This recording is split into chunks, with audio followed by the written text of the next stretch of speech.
started off by making a good decision already, or a good decision. You're here, you're getting nutrition, and you're getting some food for the journey. So you all make great decisions.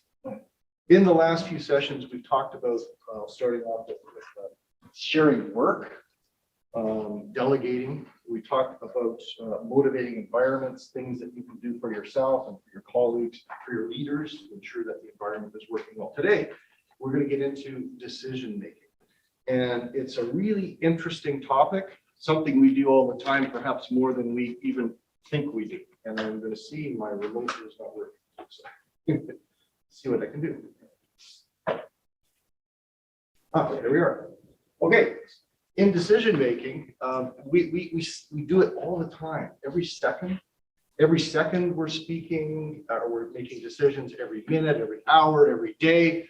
Some of the decisions are unconscious, some of them are subconscious, some of them are long-term, some of them are short-term, some of them are really important, some are rather trivial. Regardless, they impact all of our lives, every part of our life. Our vision, our mission, we make decisions about that, which are longer-term decisions. We make decisions about everything we do in all of the 7 areas of our life. So that, pardon me. So it's important that we're aware that decision-making is significantly impacted or impactful in all of our lives. And it's something we do consciously, subconsciously, big impacts, small impacts. Now, when we I'm going to have my remote working. It doesn't seem to be working. Or if there's an alternative source. Awesome. Okay, terrific. The tricky part about decision making is the before part, the thinking about it, the anticipating of the decision, and then after the decision. Dealing with the remorse, the post-purchase or post-decision cognitive dissonance. What is it done? What have I done to myself? What have I done to others? Those are the difficult spots. If you find yourself in a circumstance like this, wondering, you're not alone, I'm there too. I'm wondering about my session this morning. I think I've got way too much content and too much technical stuff. I wanted to talk about so much about this, and I might not have made the right decision, but hey, I did it, okay? I'm going to live with it. And I guess you are too. I hope it doesn't create a lot of indigestion.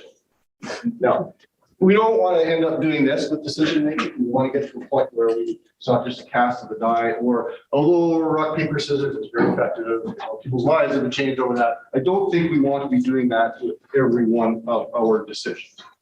So what we're going to do today is talk about, by the way, last session.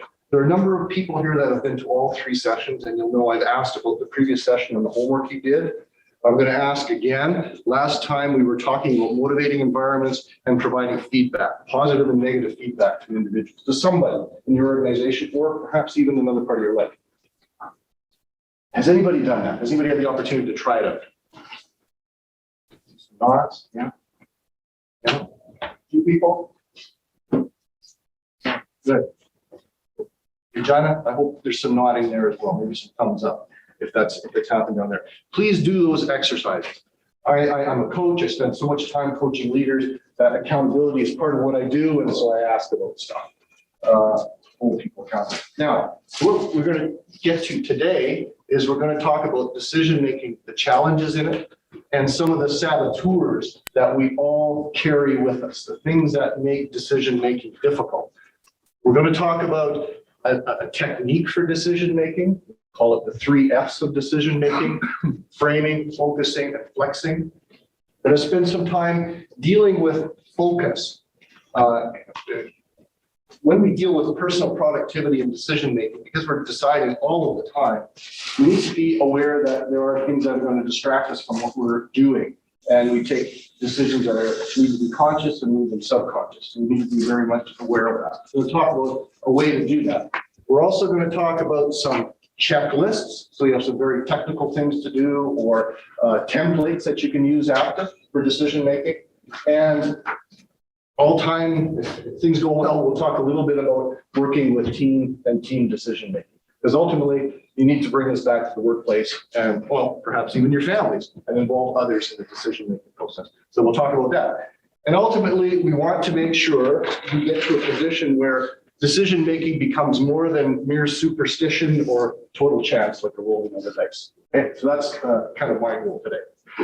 I want to start off with a question and just simply open it up. What are the types of challenges that you experience in your decision-making? What are the things that get in the way? A lot of parameters or variables that come into the choice. So many connections, related, things that are contingent, one thing contingent on another, all connected. Yeah, absolutely. Yeah. What is the real decision in all that? Sometimes it can be hard to find it. The reality that once we make a decision, everything comes to fruition.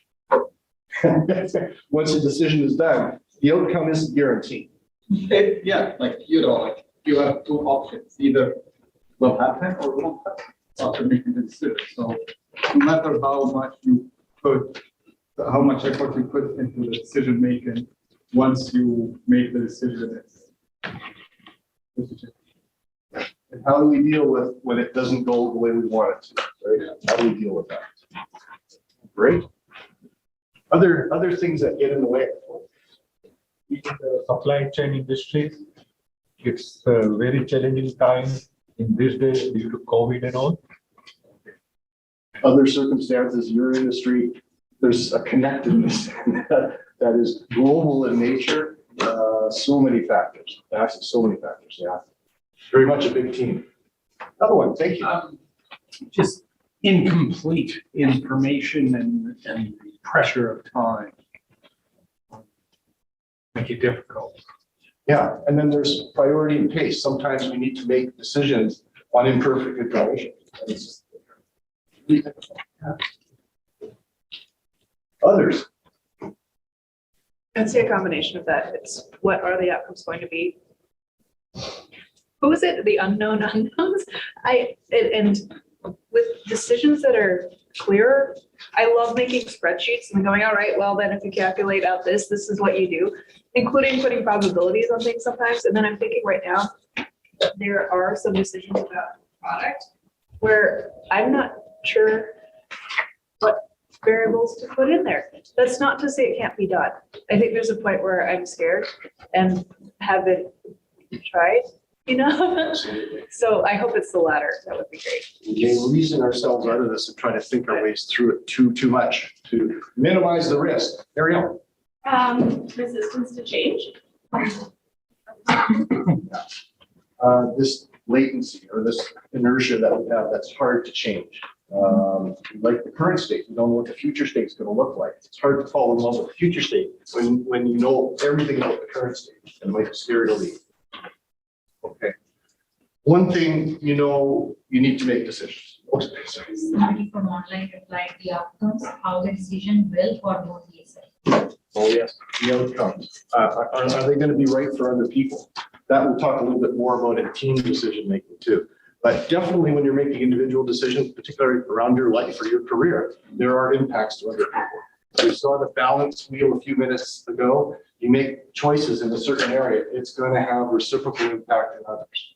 The time we put into our professions takes away from other times in our lives. Time for physical, for health, for spirituality, for family, others.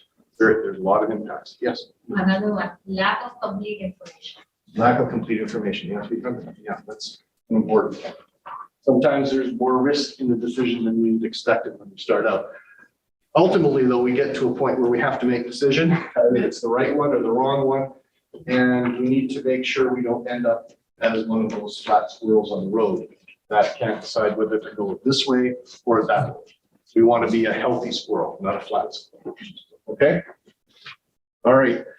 One of the biggest critical success factors in making good decisions is what's going on up here, our brains. And we really need to know a lot about what's going on up there, not in technical detail or psychological or neurological detail, but we do need to know that our brain is playing a huge role. There are different parts of our brain that function differently, uniquely for specific roles, and frankly are better for one thing than another. We don't need to know the anatomy, but we do need to know that There are certain chemical functions in our brain that are automatic when we're feeling at risk or in danger or excited or all kinds of things. Our brain is playing a role. And frankly, we need to be very aware of the chemicals that are being generated in our brain and how that's impacting our behaviors, our reluctance to make decisions or otherwise. We have left brain, we have right brain. That brain is very logical, thoughtful. It's the smart part of our brain. The right brain is where we're more intuitive, more creative, said to be the wise part of our brain. We need to make sure we're using both parts of our brain and aware of the functions that they have in decision making. Then we have our conscious mind. It's said that maybe 10% of what we do in our brain is done in our conscious mind, about 10%. 90% is done in our subconscious or our superconscious mind. It's done elsewhere. This is where feelings, intuitions, dreams, all those other things come into play. And we really need to know what's going on there. And as we make decisions, we need to find a way for our subconscious to come into our conscious, not just left brain, right brain, but also our subconscious to come in. And there are techniques to do that, but we have to be very important about that. That gut feel we have, that intuition, that's really important in decision-making processes, and it's hard to quantify. Now, what we do know about decision-making and our own ability as humans and our abilities to lead, that we understand our IQ. We've been able to understand that for well over a century. We can measure how math smart, word smart, body smart, dance smart, music smart we are. That's good. We need to know that. That's part of making decisions. As well, our emotional intelligence is important to understand. And how aware are we of ourselves? How aware of our leadership capabilities and responsibilities for ourselves? How do we lead ourselves? How do we know what's going on in teams and cultures? Managing social awarenesses, and then managing relationships. EQ, emotional intelligence, didn't start as a social science until the 90s. So it's relatively new, and we need to be very aware of it. There is conversation right now around character, CQ. And I do a lot of work in this area with organizations, focusing on leadership effectiveness and character. And that is defined fairly, well, generally as our attitudes, beliefs, and commitments. That's really important. That comes into our decision making, as well as PQ, something newer on the horizon. Positive psychology, positive intelligence is something that comes from the fields of neuroscience, cognitive behavioral science, performance sciences around coaching. And this is a new area of study, looking at the positive aspects of our brain. When we look at how our brain works, we live with saboteurs that we have. And saboteurs are very important to us when we're young. We learn what to be afraid of, what to enjoy, what to ignore, what to engage in. We learn many of these things. And as a young person, they're important for us because we are able to determine where we're safe, where we're not, where we need to flee, how to behave in certain environments with certain people. However, when we get older, these saboteurs continue to be working within us, and they don't necessarily do us much good, because when a saboteur is at play, it leaves us with anxiety, it leaves us with fear, anger potentially. It could even inflate our ego. It just extorts us to improportionate realities. We need to be aware of saboteurs. They're helpful, but we need to find a way to identify them and dismiss them and go to the wise part of our brain and do sage activities. These are saboteurs. They're a little bit small. Perhaps you can see them on the handout. These are them. The judge is the biggest saboteur. We have judges. We judge people. We judge ourselves. We judge events around us. And so often it's harsh. We do that. It's just based upon our early childhood formation. We tend to be avoiders, staying away from certain things because we're afraid of it. And we avoid skill development. We avoid unpleasant tasks that are ahead of us. There are controllers where the identity of an individual comes from controlling the things around them. There are hyperachievers, where again, their sense of who they are comes from all of the things they've done. Very important to understand that. There are hyper-rationals, wanting to analyze everything and relationships to the finest detail, and that drives themselves crazy and others around them, leaving both with anxiety. There's the hypervigilance that see fear in everything. Fear in the decision, fear in the outcomes of the decision. And the last couple of years has been pretty tricky for hypervigilance because there's been a number of things to be afraid of. Pleasers, that's a saboteur that we have. People get their sense of self from pleasing others, which can lead to a lot of disappointment. There are the restless that are constantly looking for the next challenge, looking for the next thing to do, the next horizon, the next mountaintop. The stickler that is very interested in perfection. Everything's got to be perfect. Or there's the victim. They tend to they use their emotional and their exhaustion and their sense of victimness as a way by which people identify with them, and they get sympathy from that, and that gives them power. All of these are saboteurs. We could go into these in a lot of detail, but just wanted to let you know that they are at play, and we all have our own saboteurs. What I would like to dive into now is a model, how to make good decisions. And it comes from our character building, personal leadership effectiveness programming.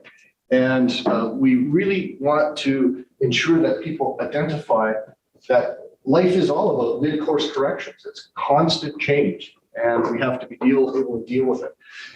There is this illusion that life is supposed to be easy and great. I don't know about you, but I don't know a lot of people that their lives are exactly what is advertised to everybody else around them. There are things going on behind the scenes. Life is difficult. And when we have a sense of decision-making, realigning rigorously, we're able to deal with the difficulties in life and difficulties in decisions within our organizations to make sure we're changing mid-course.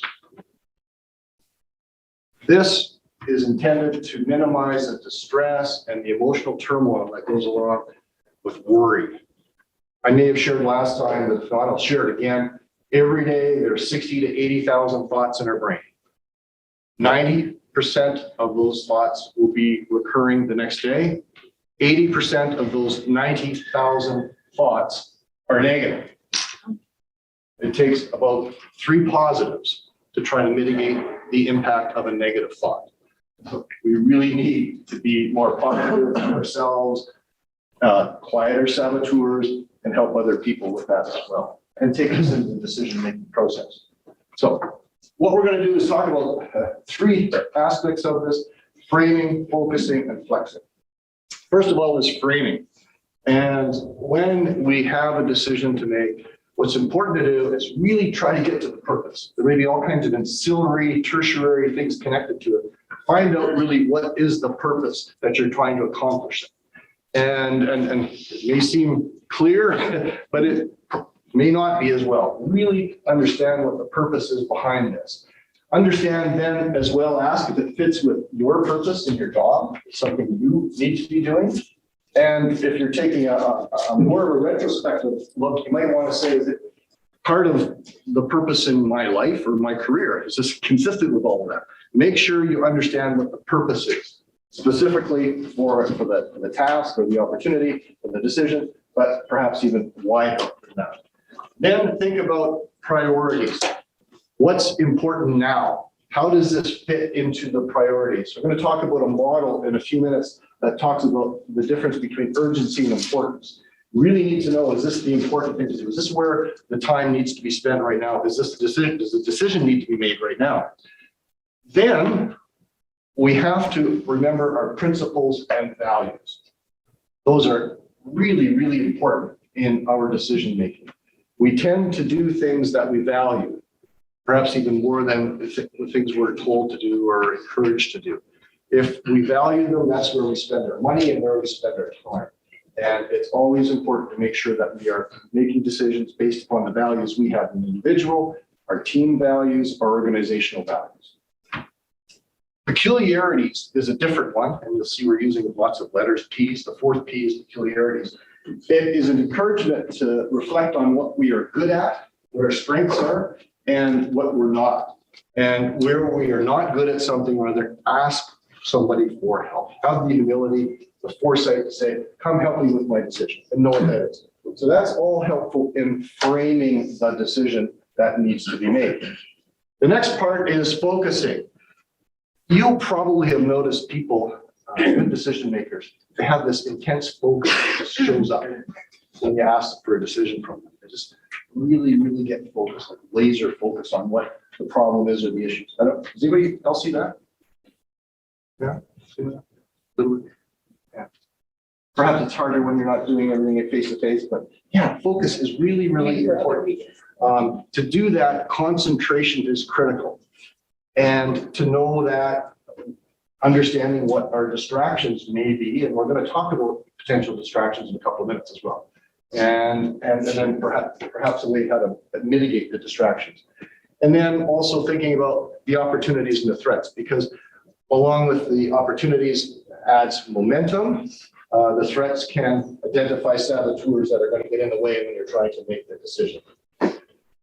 Also need to be learning constantly to stay focused. If one wants to be competent in their field, their skill, their area of competency, you need to continue to be learning about what is required here. Flexing is innovation. This is the opportunity that innovation can creep into decision making. It's too easy to fall back on ways we've made decisions in the past and just rinse, wash, reuse. Do that. It's what's more appropriate is to think about the decision each time and flex a little bit.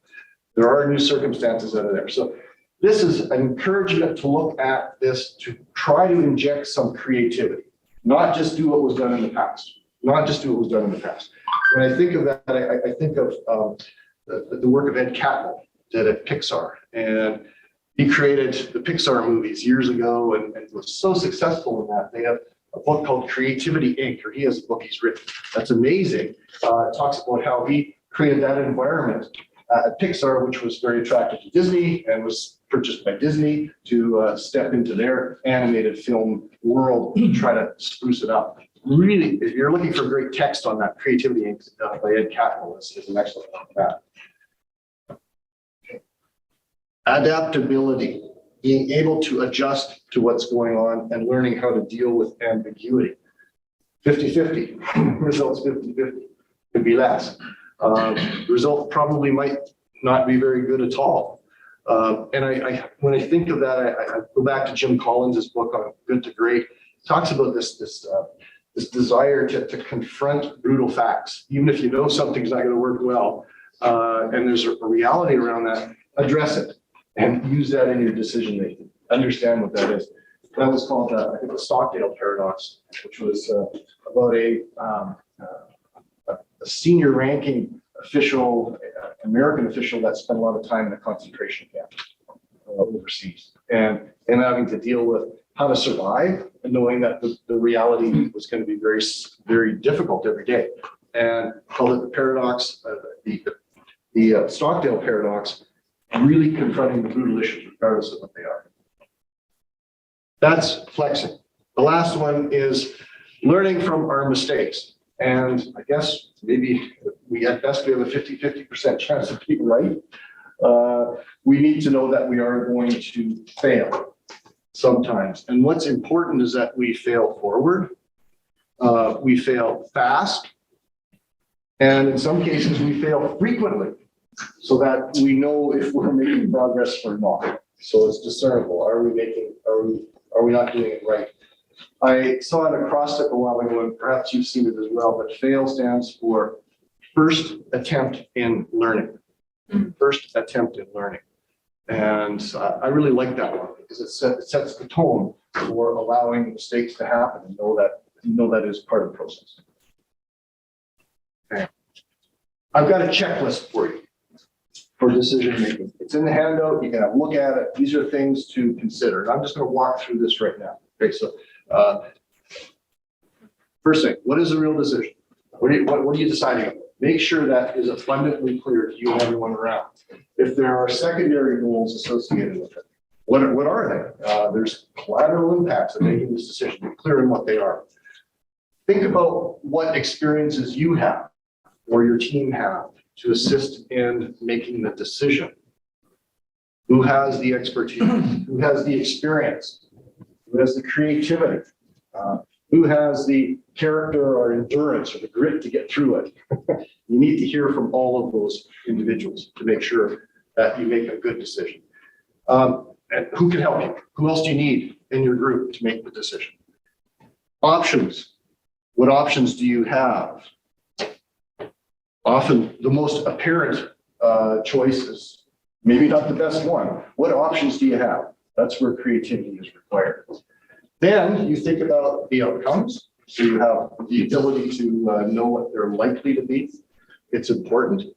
And what you think of are the benefits and risks. We do know for purposes of prudency in business, every once in a while we have to quantify some things, okay, to see what the even dollars and cents risks are associated with making decisions. Okay, decisions can be a roll of the dice. It can be rock, paper, scissors. Whatever it is, the timing is critical. You have to make sure it's appropriate. And sometimes decisions don't need to be made right now. You can be dead right in a decision. The timing is too early. And I know I've been dead right a number of times in my career, told by others, that's the right decision, but people aren't ready for this.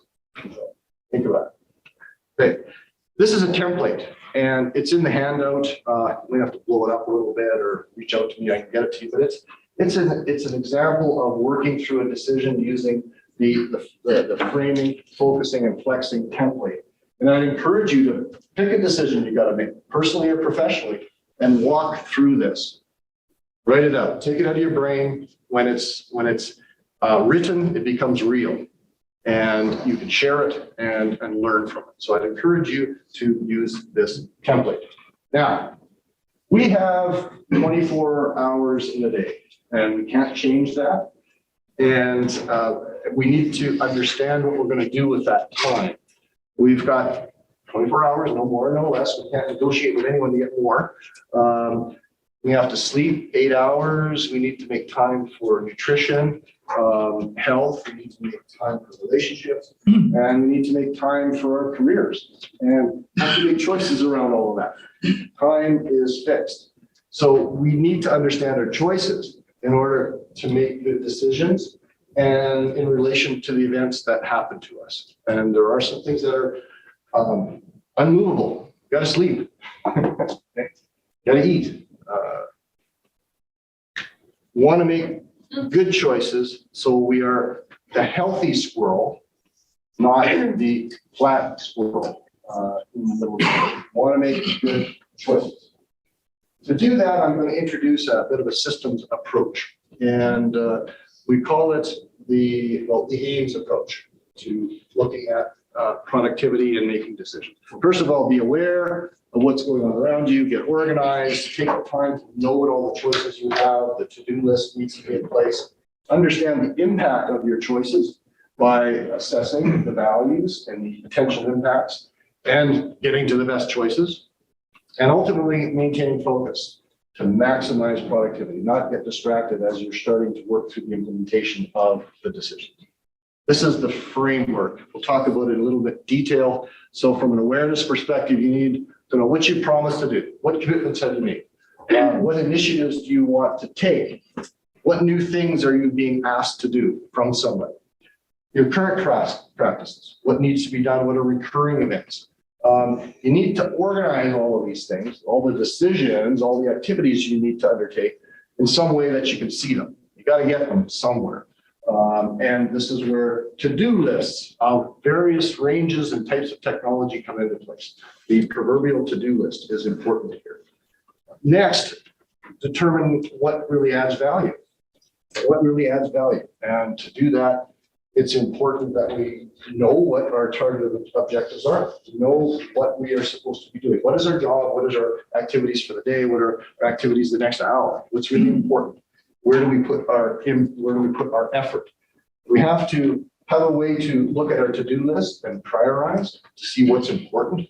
what's going to add value, what's going to take away from value, what are the things where we're wasting time, and ultimately get decisions to the process where they're done. And we move beyond them and start to work on other decisions or the impacts of the decisions we've made. We need to make those decisions.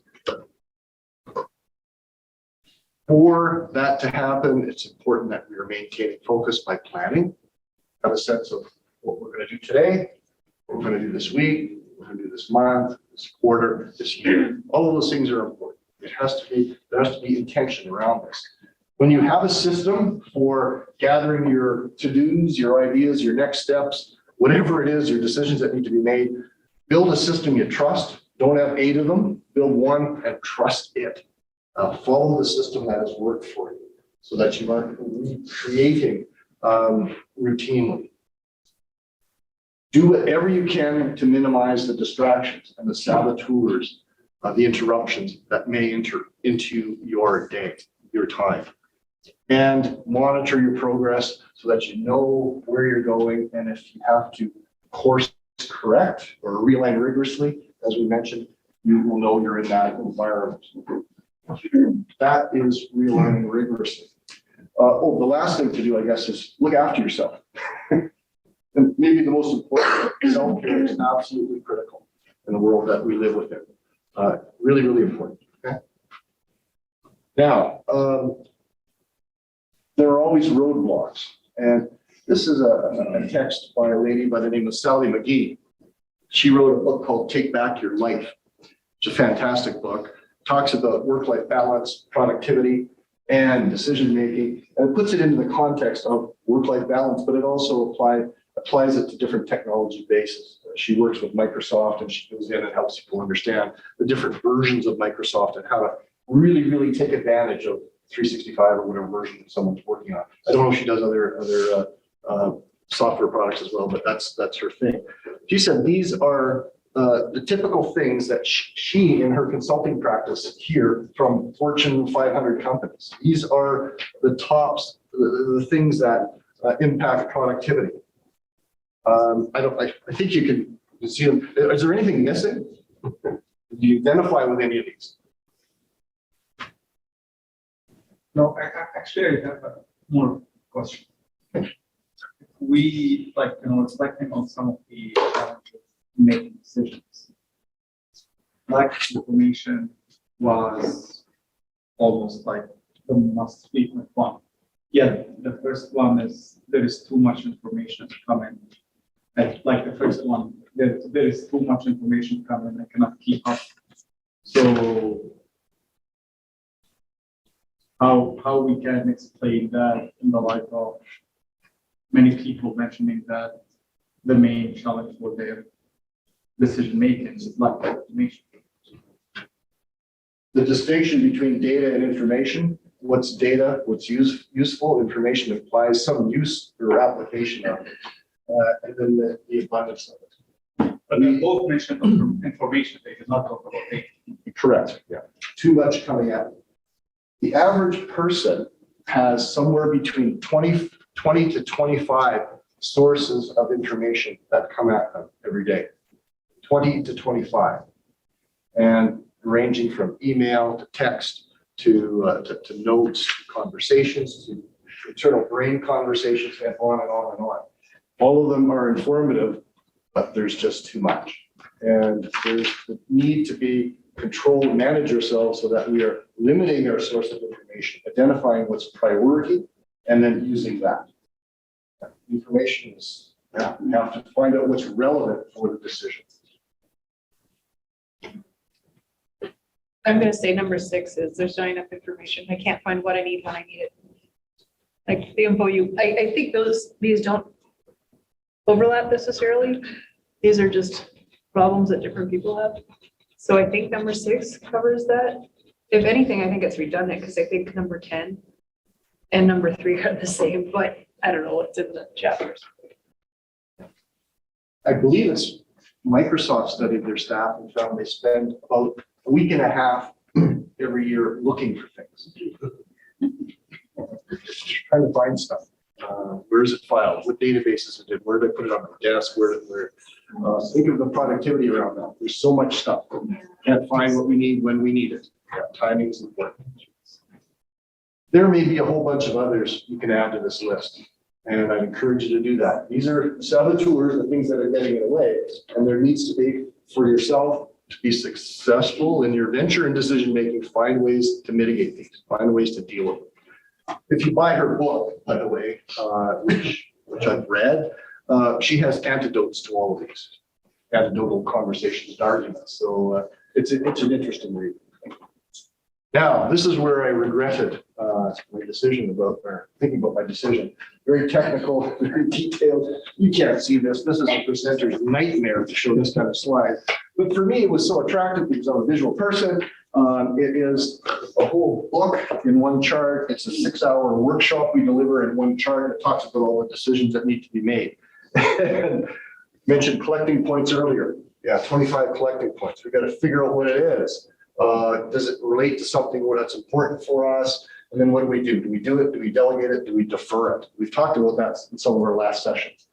I'm not going to go into this. Sorry, I brought it up. But you got a copy of this, and if you're interested in it, dig into it. There are decisions at every point of the process in there. Here's one. Oh, I did it again. This one is for meetings, the decision points in meetings. Do I go? Do I not? Do I delete the invitation? All these kinds of things. That's a schematic look at it. As we go through, this is a little easier one. 4 quadrants. 4 quadrants. And what we're talking about is decisions, events that are important or unimportant, urgent, non-urgent. That's the scale here. And we often find ourselves spending an awful lot of time on important, but not necessarily, well, and urgent items. Crises, important meetings, key accountabilities. That's where we spend a lot of our time. Unfortunately, in the real world, we spend a great deal of our time working on interruptions, some meetings and calls that are unimportant, but they may be urgent to somebody else and not us. That's what things look like in the real world. Where we need to spend our time is working, yes, on important activities, important decisions, things that are highly important or urgent, but also spending time planning and preparing, making sure that we are ready for the decision to be made. And I'm going to share a quote, I think it's an Abe Lincoln quote, in a couple minutes on that particular topic. Okay. Now, when we are interrupted, which is a quadrant 3 activity, or get interrupted, there are lots of sources of that, lots of sources. Here are some of the types of sources: people dropping by, phone calls, texts, emails, notifications, emergencies where perhaps the computer's down, the LAN's down, or something's down for a while, or the lights go off, or whatever it is. Not here. That doesn't happen. Procrastination is something that can happen as well, where it interrupts us, we lose our focus. Wasted time. We often tend to estimate or underestimate the amount of time that's required to do an activity. Typically, things take about 50% longer than we actually estimate they will. Other kinds of interruptions you get? Working on something that I can justify as important, but it isn't really.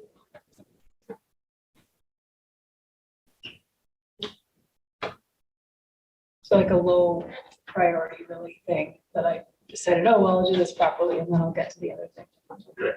Yeah. Thank you. Other interruptions? That's enough, right? That's enough. All right. If we ourselves are the interruptions, ourselves are saboteurs, they could come from perhaps our confidence in the decision, our ability to make the decision, maybe clarity on what the steps are, who needs to be involved in the decision. Waiting for someone, there's contingent activities. Those are things that can happen. We might not like the decision, simply want to defer it or not make the decision. And we perhaps only know what circumstances where that has been the case, as I did. Then the tendency to do little things as opposed to the big stuff, work on the pebbles or the sand as opposed to the boulders. that we really need to get done. If you get that imagery, that's really, and mind clutter.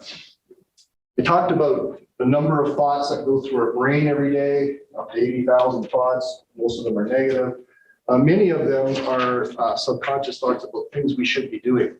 When we hear the word should, when our brain hears should, what it hears, that's an order that I need to do it. It might not be used as that word. It's kind of a toxic word if you say should.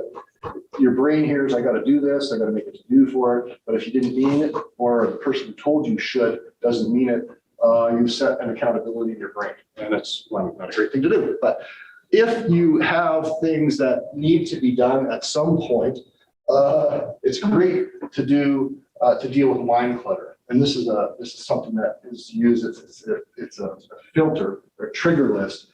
And this is even worse than the other one. The words are so small, but it is a list of all of the things you might need to do professionally, which the intent behind it is to look at it every once in a while, every month, go through, what meetings do I need to have? What plans haven't I started? What communications do I need to have? What capital things do I need to look at down the road? All of these things. There's also one that is a personal trigger list. So you are clear on the birthdays of all the people you love in your life. Are they there? All the anniversaries, all of the financial commitments, all of the social commitments, family commitments, they're all there. When you take the time to actually go through, scan them, put them on a to-do list or a calendar, your level of anxiety and stress goes down. You sleep better. Encourage you to do things like this. It's called a trigger list. It's in McGee's book and you can find them other places, but it's really important to do. So those unanswered things, the anxiety that goes along with what next disappears. Okay.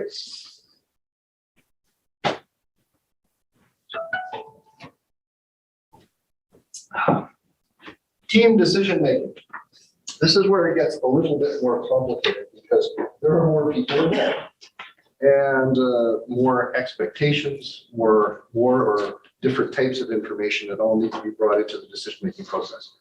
And decision-making definition is what we've been talking about. It's really a conscious process, making choices among the alternatives with the intention of moving to whatever the desired outcome or state of affairs is at the end of this. When you look at team decision-making, the model we're going to look at is what, when, who, and how. Those are the decision-making points in this. This is the model. What's a decision? When do you need to make it? Now, last week, never. Who should be involved and how will you be making a decision? What describes the issue? And it's really important to get collective understanding with the team as to what outcome are you trying to achieve? Where are you going? What journey are you going to set yourself on? What's the goal behind the decision? Be sure you know any of the root issues in order to decide how to resolve it. What are the root issues? Go ask as many questions behind it. So make sure you're working on this right decision. And it's important to try this little thing that we found useful. It's the 5 whys technique to root out what the real issue is. And I'll show you an example here. And by the way, there's an Einstein quote I wanted to share. He said, if I were given 1 hour to save the planet, I would spend 59 minutes defining the problem and then 1 minute resolving it. That's an interesting approach. So 5 whys. The issue might be the computers go slow and booting up. And so a call goes into help desk, and they're looking for support. The first question is why? The answer might be, okay, well, there are many applications being loaded at start time. Okay, all right. Why? Try it. Just ask why 5 times to see where you get to. The previous user had many applications. Okay. Why?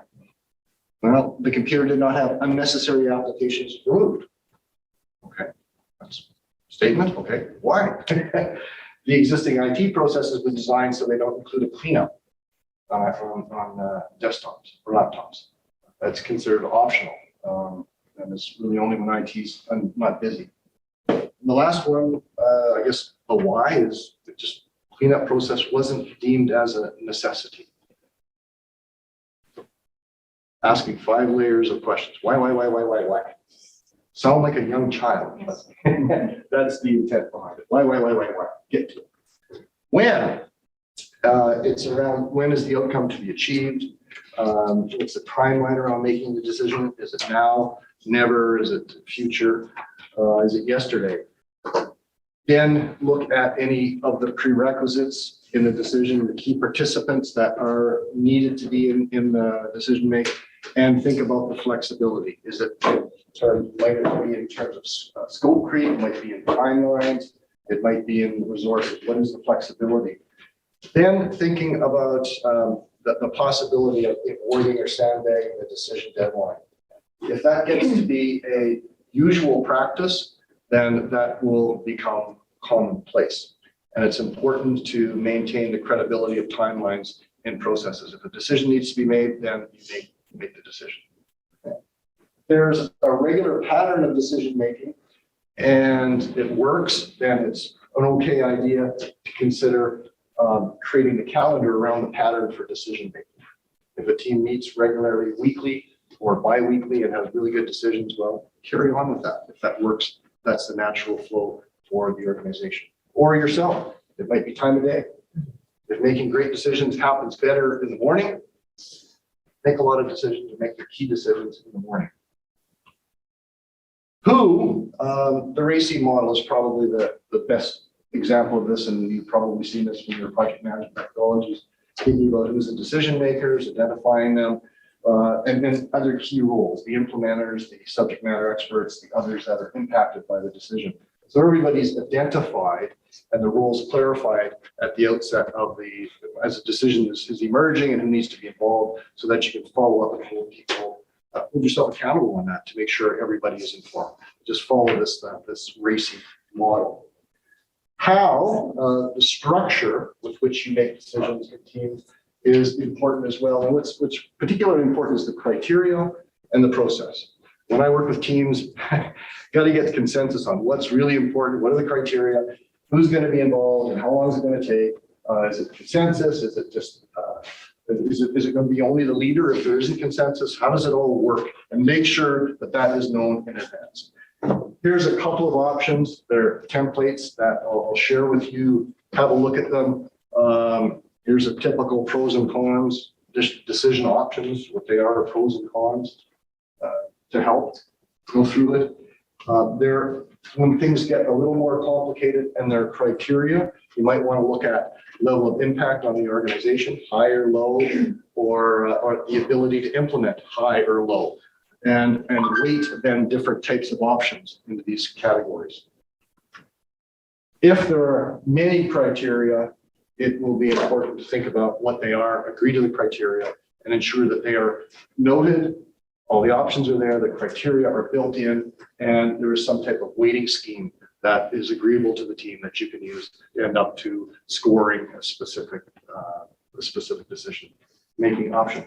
Okay, so those are models, the templates, and those are the how-to on decision-making, and I encourage you to have a look at them. They are in the handout. We've talked about now decision-making, the obstacles to it,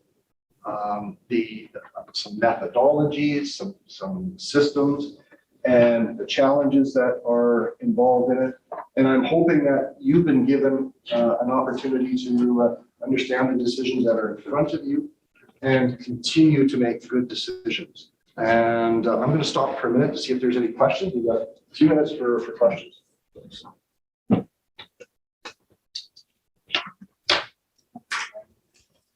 Nothing from that?